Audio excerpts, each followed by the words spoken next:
नमस्कार दोस्तों, study PET में आपका स्वागत है।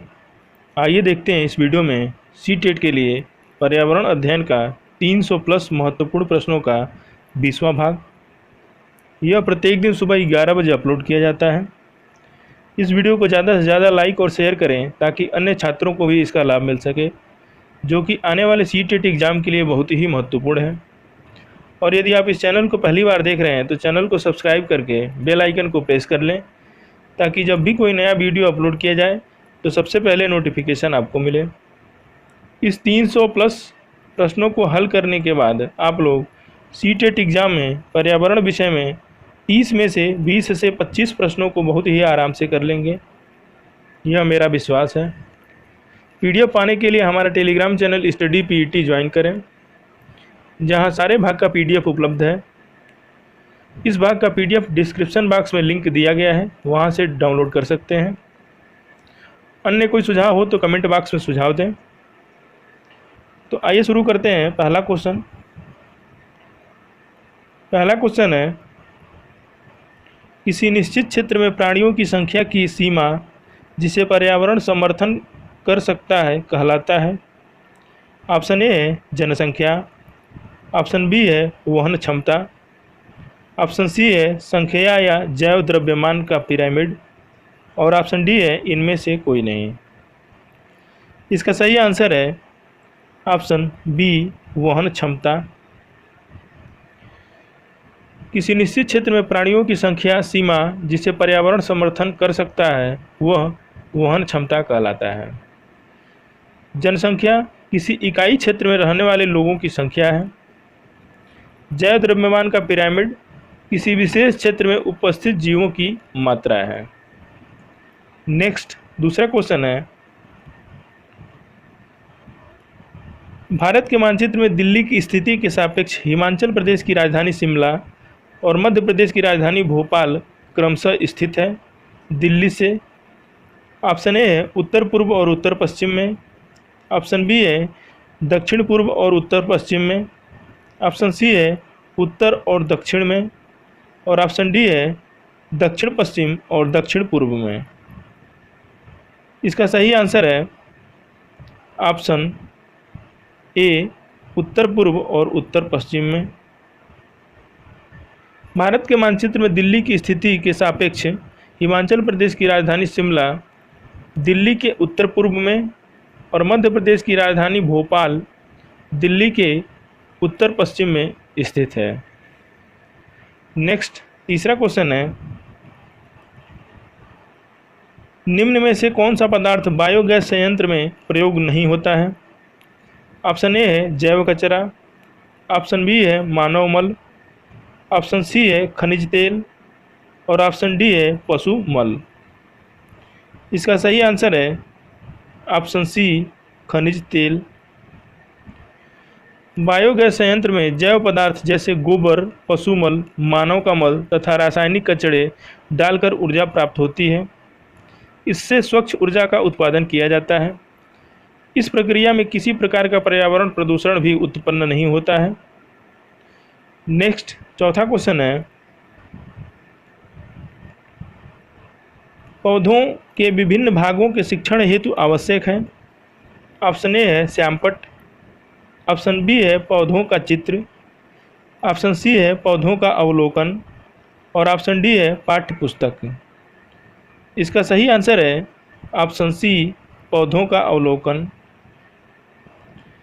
पौधों के विभिन्न भागों का अध्ययन करने के लिए पौधों का अवलोकन करना अत्यंत आवश्यक है। इससे छात्रों को पौधों से संबंधित प्रक्रिया का ज्ञान आसानी से हो जाता है। नेक्स्ट, पांचवा क्वेश्चन है, निम्न में से कौन कृत्रिम पारिस्थितिकी तंत्र है। ऑप्शन ए है वन, ऑप्शन बी है झील, ऑप्शन सी है घास का मैदान, और ऑप्शन डी है धान का खेत। इसका सही आंसर है ऑप्शन डी धान का खेत। कृत्रिम पारिस्थितिकी तंत्र में बगीचे, मानव निर्मित झील और वह भूमि जो कृषि के लिए उपयोग की जाती है, यह सब शामिल है। कृत्रिम पारिस्थितिकी तंत्र मानव निर्मित पारिस्थितिकी तंत्र भी कहा जाता है। नेक्स्ट 6वां क्वेश्चन, बीज अंकुरण की अवधारणा को पढ़ाने का सबसे प्रभावी तरीका है। ऑप्शन ए है बोर्ड पर चित्र बनाते हुए अंकुरण के चरणों को प्रदर्शित करना। ऑप्शन बी है कक्षा में अंकुरित बीजों को दिखाना और अंकुरण की प्रक्रिया को स्पष्ट करना। ऑप्शन सी है बीज बोने, अंकुरण के विभिन्न चरणों का अवलोकन करने और उनका चित्र बनाने की गतिविधि को बच्चों को निष्पादित करने के लिए कहना। और ऑप्शन डी है अंकुरित बीजों का फोटो दिखाना। इसका सही आंसर है ऑप्शन सी, बीज बोने, अंकुरण के विभिन्न चरणों का अवलोकन करने और उनका चित्र बनाने की गतिविधियों को बच्चों को निष्पादित करने के लिए कहना। बीज अंकुरण की अवधारणा को बेहतर ढंग से पढ़ाने के लिए बीज बोने, अंकुरण के विभिन्न चरणों का अवलोकन करने और उनके चित्र बनाने की गतिविधियों को बच्चों को निष्पादित करने के लिए कहना उचित है। नेक्स्ट 7वां क्वेश्चन है, अभ्यारण्य का संबंध निम्न में से किससे है। ऑप्शन ए है जल संरक्षण, ऑप्शन बी है ऊर्जा संरक्षण, ऑप्शन सी है वन्य जीव संरक्षण और ऑप्शन डी है डॉल्फिन संरक्षण। इसका सही आंसर है ऑप्शन सी, वन्य जीव संरक्षण। अभ्यारण्य वह निश्चित स्थान होता है जहां वन्य जीव जंतुओं को संरक्षण प्रदान किया जाता है। वर्तमान समय में भारत में वन्य जीव अभ्यारण्यों की संख्या 551 है और राष्ट्रीय उद्यानों की संख्या 104 है। नेक्स्ट 8वां क्वेश्चन है, पर्यावरण अध्ययन की अपनी कक्षा में समूह क्रियाकलाप का निर्माण करते हुए आप निम्न विचारों में से किसका ध्यान रखेंगे। ऑप्शन ए है सभी धार्मिक और सांस्कृतिक पृष्ठभूमि के बच्चों को रुचिकर लगे। ऑप्शन बी है बच्चों की रुचियों का ध्यान हो। ऑप्शन सी है लड़कों और लड़कियों को समान रूप से रुचिकर लगे और ऑप्शन डी है उपरोक्त सभी। इसका सही आंसर है ऑप्शन डी, उपरोक्त सभी। पर्यावरण अध्ययन की कक्षा में निम्न बातों का ध्यान रखना चाहिए।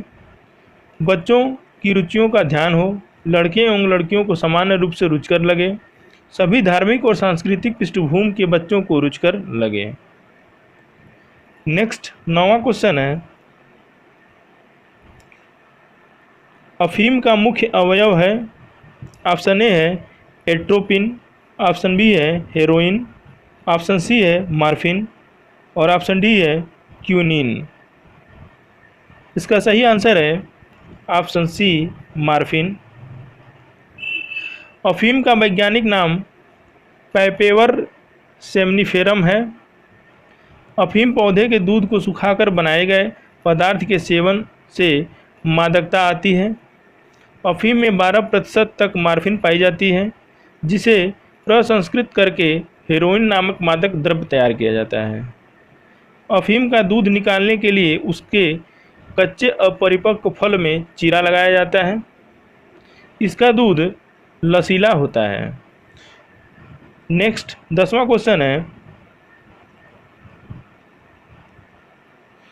हाइड्रोपोनिक्स क्या है। ऑप्शन ए है पादप में कलम लगाना, ऑप्शन बी है मृदा विहीन पादप संवर्धन, ऑप्शन सी है सब्जियों का अध्ययन और ऑप्शन डी है जल संरक्षण। इसका सही आंसर है ऑप्शन बी, मृदा विहीन पादप संवर्धन। हाइड्रोपोनिक्स एक ऐसी प्रक्रिया है जिसमें खनिज पोषक तत्वों के विलयन के प्रयोग द्वारा जल में पौधों को उगाया जाता है। यह पौधों को उगाने की ऐसी विधि है जिसमें भूमि में पौधे नहीं उगाए जाते हैं। इस वीडियो को ज़्यादा से ज़्यादा लाइक और शेयर करें ताकि अन्य छात्रों को भी इसका लाभ मिल सके। अन्य कोई सुझाव हो तो कमेंट बॉक्स में सुझाव दें और अपना स्वयं मूल्यांकन कर कमेंट बॉक्स में ज़रूर बताएं कि कितना सही हुआ। धन्यवाद।